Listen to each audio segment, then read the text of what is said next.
అందరికీ నమస్తే. నేను మీ శ్రవణ్, మల్కాజ్గిరి కార్పొరేటర్. మిత్రులారా, గత ప్రభుత్వం సేర్ అంటే ఇప్పుడున్నటువంటి ప్రభుత్వం సవా సేర్ అంటుంది.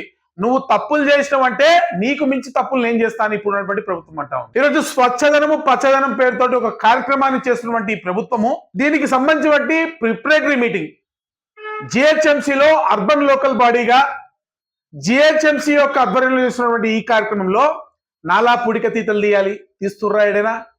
తీస్తలేరు. మరి మొక్కలు పెంచాలి, హరితహారాన్ని ప్రోత్సహించాలి. ఏదో తూతు మంత్రంగా ఒకటో రెండు వదిలేస్తా ఉన్నారు. ఎక్కడైనా పెడతా ఉన్నారా? పెట్టట్లేదు. వ్యర్థాల తొలగింపు అన్నారు. ఎక్కడ వ్యర్థాలను తొలగిస్తా ఉన్నారని అడుగుతా ఉన్నాను నేను. నాలాల చెరువులను సంరక్షిస్తామంటా ఉన్నారు. ఏ చెరువుని మీరు సంరక్షించారని నేను చూపిమని నేను అడుగుతా ఉన్నాను.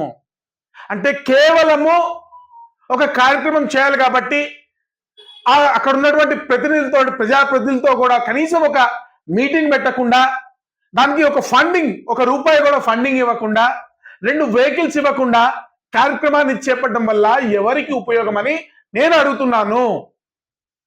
నిన్న మొదటి రోజు కార్యక్రమం చేశారు. ఒక 300 మీటర్లలో చెత్త పాయింట్లను చూపించిన తర్వాత వాటిని ఎత్తడానికి వెహికల్స్ లేదని ఈరోజు చెప్తా ఉన్నారు. మరి రెండో రోజు కార్యక్రమానికి మేము ఎందుకు పోవాలి? మొదటి రోజు చెప్పిన పనే సరిగా చేయనప్పుడు రెండో రోజు ఏం చేయాలి? రెండో రోజు కూడా నాకు ఓల్డ్ మేనేజ్మెంట్ నుంచి కంప్లైంట్స్. అక్కడ స్కూల్ వెనుకున్నటువంటి చెత్త కొంత తీశారు, కొంత తీయలేదు అని చెప్పి అక్కడ ఉన్నటువంటి స్థానికులు కంప్లైంట్లు. మరి సరిగ్గా వ్యర్థాలను తొలగించినప్పుడు, దానికి సంబంధించిన వ్యవస్థ మీ దగ్గర లేనప్పుడు, వెహికల్స్ మీ దగ్గర లేనప్పుడు మీరు ఏ విధంగా ఈ కార్యక్రమాన్ని సక్సెస్ఫుల్ చేస్తారు? అంటే తూతూ మంత్రంగా ఈ కార్యక్రమం చేస్తున్నారా? నిజంగా ప్రజలకు ఉపయోగపడాలని చెప్పి కార్యక్రమం చేస్తున్నారా? ముఖ్యమంత్రి గారి ఫోటో పెట్టుకోవడం కోసం, ముఖ్యమంత్రి గారి ఫోటోని ప్రజల్లో తీసుకెళ్లడం కోసమే ఈ కార్యక్రమాన్ని చేపడుతున్నట్టయితే దానివల్ల ఎవరికి ఉపయోగం? గతంలో ప్రజాపాలన పేరుతోటి అనేక మంది సిబ్బందిని రోడ్ల మీద తీసుకొచ్చి మాన్యువల్ అప్లికేషన్స్ తీసుకున్నారు. నేను అప్పుడే చెప్పిన, డిజిటైజ్డ్ అప్లికేషన్స్ తీసుకోండి. మాన్యువల్ అప్లికేషన్స్ వల్ల వర్కింగ్ అవర్స్, అంటే ఎవరైతే జిహెచ్ఎంసీలో పనిచేస్తున్న స్టాఫ్ ఉన్నారో వాళ్ళ వర్కింగ్ అవర్స్ వేస్ట్ అవుతాయి, ఎర్రర్స్ కూడా చాలా వస్తాయని ఆ మాన్యువల్ అప్లికేషన్స్ తీసుకున్నారు. మళ్ళీ 15 లక్షలు పెట్టి 15 లక్షలు 20 లక్షలు ఇష్టానుసారంగా వాటిని మళ్ళీ ఆన్లైన్ చేయించారు.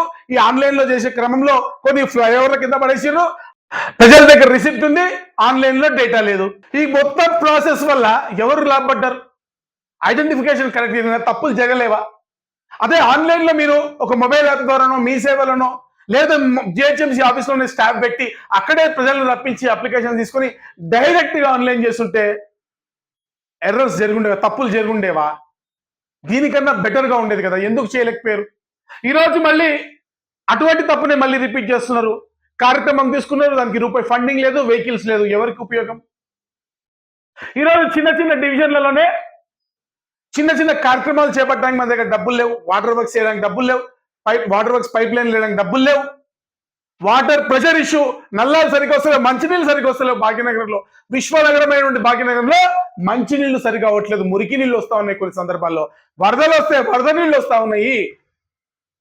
చెత్తలు రోడ్ల పైన పేరుకుపోయినాయి, డ్రైనేజ్ నీళ్ళకి వస్తున్నాయి, నాలా నిర్మాణాలు జరగట్లేదు, చెరువులు కబ్జాలు అయినాయి, కుక్కలు మనుషుల ప్రాణాలు తీస్తా ఉన్నాయి, దోమలు విపరీతంగా పెరిగిపోయినాయి, ట్యాక్సుల పేరుతోటి ప్రజలను దోచుకుంటా ఉన్నారు.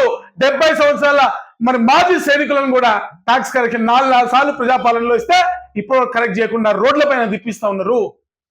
ఏ ఒక్క అంశాన్ని ముట్టుకున్న దరిద్రం జిహెచ్ఎంసీ వెంటాడుతుంటే ఈరోజు జిహెచ్ఎంసీ పరిధిని 3 రెట్లు పెంచి ఏం చేస్తా అనుకుంటున్నారు ఈ ముఖ్యమంత్రి గారు? నాకు అర్థం కాలేదు. ఏం చేస్తారు? ఈ సబ్జెక్ట్ పైన మళ్ళీ మాట్లాడతా డీటెయిల్ గా.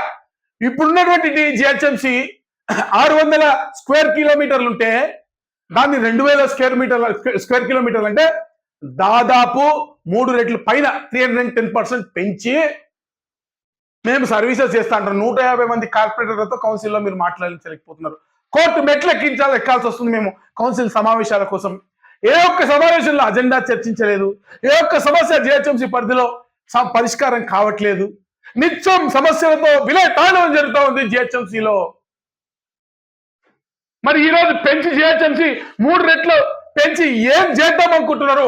అంటే ఒక ఫెయిల్డ్ అడ్మినిస్ట్రేటివ్ బాడీ కింద కంటోన్మెంట్ ని 7 కార్పొరేషన్స్ ని మున్సిపల్ పంచాయతీలను అందరిని తీసుకొచ్చి నిధులు లేవితో కాంట్రాక్టర్లు పనిచేయట్లేదు, సిగ్గుపడాలి మనము.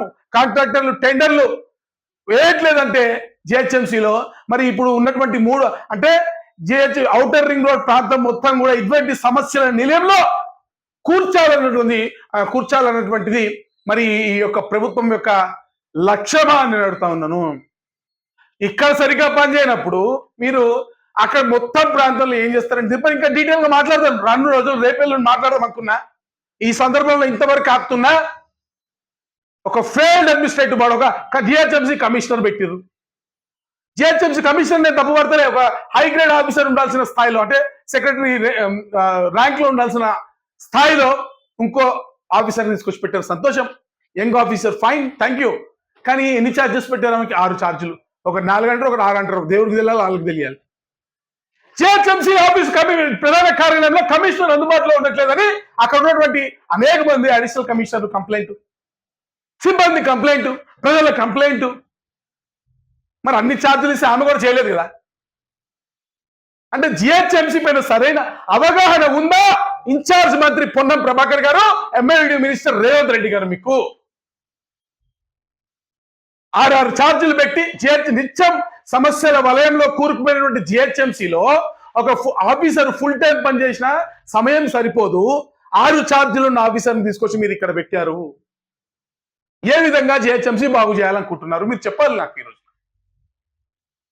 ప్రజలారా గమనించండి, ఇది అవగాహన లేకపోవడం వల్ల, అడ్మినిస్ట్రేటివ్ హ్యాండ్ లేకపోవడం వల్ల, అంటే ఏ విధంగా పరిపాలన నడిపించాలన్నటువంటి ఆలోచన లేకపోవడం వల్లనే ఈ ఫెయిల్యూర్ జరుగుతూ ఉంది. మీరు దీన్ని విమర్శగా తీసుకుంటే నేను చేయగలిగింది ఏం లేదు. నేను ప్రతిపక్షం కాబట్టి విమర్శిస్తా. ఇది తప్ప, రాంగా, రైటా మీరు తేల్చుకోండి. ఈ రోజున ఈ ప్రభుత్వానికి చెప్తా ఉన్నాను, ఈ రోజున ఇది నేను చెప్పేది రాంగా రైటా మీరు తేల్చుకోండి. మీ మనస్సాక్షిని అడగండి. నిజంగా కనుక నేను చెప్పేది కరెక్ట్ అయితే కరెక్ట్ చేసుకోండి.